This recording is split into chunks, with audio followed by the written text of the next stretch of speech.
unajisikiaje unapokuwa unafundisha watu wazima na wewe unaonekana ni kijana mdogo, pengine ungekuwa unaweza ukawa unapita huko na huko, lakini unaonekana unachukua muda mwingi, maana nafikiri unatumia muda wa ziada au muda ambao tumekuwa darasani inaonekana ni kuanzia mida ya saa 10 kuelekea mpaka hivi kama saa 11 hii. Yaani unajisikiaje kutumia muda wako kushirikiana na watu wazima kama hawa? Sawa. Kwanza kabisa ifahamike kwamba maarifa sawa ndio ni mali ya jamii.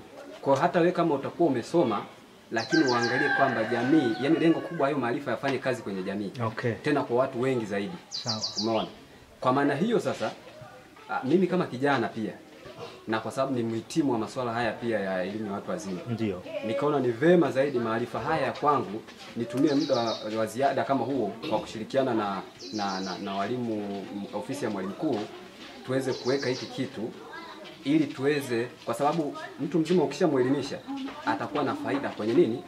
Kwenye familia yake, ambayo atatusaidia pia kupunguza swala la utoro, kuhamasisha masuala mbalimbali ya elimu.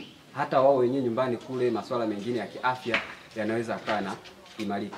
Kwa hiyo tunapolianzisha hili darasa, malengo pia kupunguza utoro shuleni, lakini pia kuwa na mahusiano mazuri. Tunachokuwa tunatamka shule na miongozo mbalimbali tunapokuwa